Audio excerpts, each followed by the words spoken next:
লেখা প্রায় 7-8 মাসের বেশি হয়ে গেছে, অনেক আগে লেখা, রিলিজ করতে দেরি হয়ে গেল। গানটা স্যাড ব্যালেড গান। আমি তো আসলে গত 20-22 বছরের স্যাড ব্যালেড গানের জন্যই আপনাদের কাছে বেশি ভালোবাসা পেয়েছি। অনেক জনরের গান করেছি, কিন্তু স্যাড ব্যালেড আমার সবকিছু হারাই। আমার যেটা মনে হয়েছে, প্রেমের কোন অংশটা নিয়ে গান লেখা হয়নি সেরকম একটা অংশ খুঁজে বের করার চেষ্টা করি। আমার যেটা মনে হয়েছে, প্রেমে অনেক সময় একটা অধ্যায় থাকে। যখন মানুষ একটা মানুষের প্রেমে পড়ে যায়, অনেক প্রেম, তখন অনেক প্রত্যাশা থাকে, তাই না? প্রত্যাশার পূরণ না হলে কি হয়? যখন অনেক বড় ভুল হয়ে যায়, তখন কিন্তু কষ্টটা অনেক বড় হয়ে যায়। এমনও তো হয় যে আপনি যাকে ভালোবাসেন তাকে আপনি ভালোবাসেন, কিন্তু সে যে কষ্টটা দিয়েছে সেই কষ্টটা আপনি পুষে রাখছেন। আপনি কষ্টে চুরমার হয়ে যাচ্ছেন, কিন্তু আপনি ভালোবাসাটা নিজেকে মুখ ফেরাতে পারছেন। এই অনুভূতি যাকে মানুষকে ভালোবাসি ঘৃণাও করি একই সাথে। এই অনুভূতিটা আসলে কেমন যে একটা মানুষকে ভালোবাসি, আমি জানি যে আমি কোথাও ভালোবাসতে হয়তো চাই না, কিন্তু তাও ভালোবাসি, এরকম একটা ফিলিং থেকে গানটা চিন্তাটা আসে। এই গানটা আপনারা যখন শুনবেন, যারা শুনবেন, একাই শুনতে হবে, কারণ কিছু গান আছে সবাই মিলে হুড়োহুড়ো করে শুনতে হয়, কিছু গান একা। এই গান হয়তো পড়ে পড়ে বাঁচবে না, এই গান হয়তো অনেক ধুমধাম হবে না, কিন্তু যেটা হবে অসংখ্য মানুষ একা ঘরে গানটা শুনবে, আমার সেই বিশ্বাস।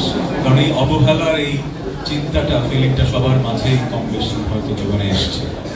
আর যেটা হয়, আমি গত 20-22 বছরে অনেক গান করে যেটা বুঝতে পেরেছি,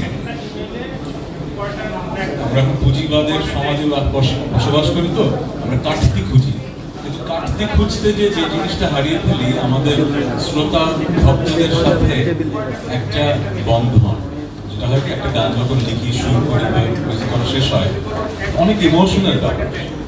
এই ইমোশনটা যখন গানের মধ্যে আমরা ঢেলে দেই, সেটা যখন একজন শ্রোতা তার কানে শোনেন, সেটা তার ভিতরে যখন দাগ কাটে, তখন আমার সাথে তার একটা অদৃশ্য বন্ধন তৈরি হয়। এই বন্ধনটা যুগ যুগ ধরে থাকে, কিন্তু একটা গান অথবা 10টা গানের জন্য। সো কাটতির জন্য অনেক গান হয়, মিলিয়ন মিলিয়ন ভিউ হয়, মিলিয়ন ভিউয়ের মাঝে কিন্তু ওই বন্ধনটা আসলে তৈরি হয় না।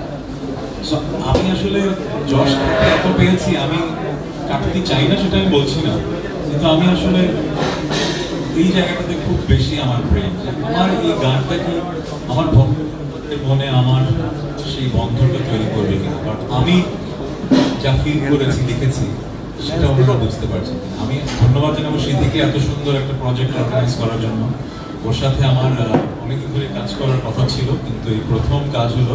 সো খুবই খুবই শিল্পী, thank you Siddique for this invitation. আর আনোয়ার ভাইকে ধন্যবাদ, অনেক বছর ধরে উনি বাংলাদেশের মিউজিক ইন্ডাস্ট্রিতে কাজ করছেন।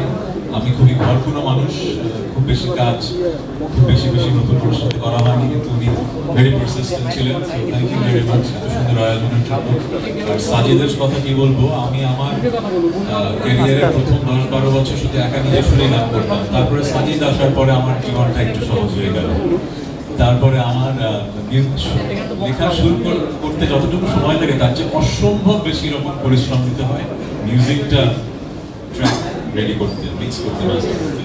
সো সাজিদ আসলে আমার সেই কাজটা অসম্ভব সহজ হয়ে গেছে। আর আমার ধারণা না, আমার বিশ্বাস, আমার গলার মিক্সিংটা আমার জীবদ্দশায় সাজিদের চেয়ে ভালো কেউ করতে পারেনি, পারবেও না। আমি I am grateful that he exists.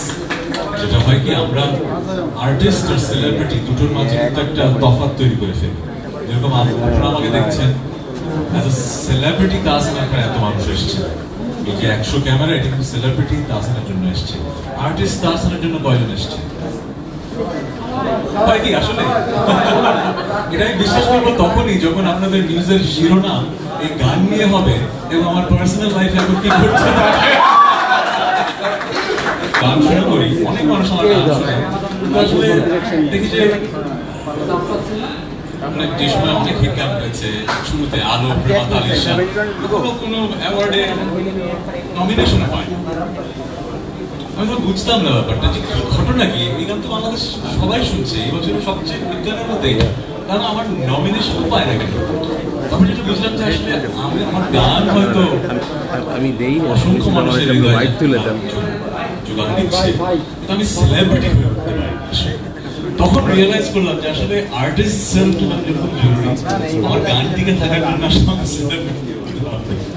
তারপর কাজ করেছি যেটা হয়তো শিল্পী সত্তার বাইরের কাজ, যেটার কারণে হয়তো celebrity হতে পেরেছি। এই কথা এই কারণে বলছি, ওই যে ছেলেটা এখানে বসে আছে সাজিদ সরকার, সে যদি অন্য কোনো দেশে মিউজিক প্রডিউসার হতো তাহলে কিন্তু সে কিন্তু সেলিব্রিটি।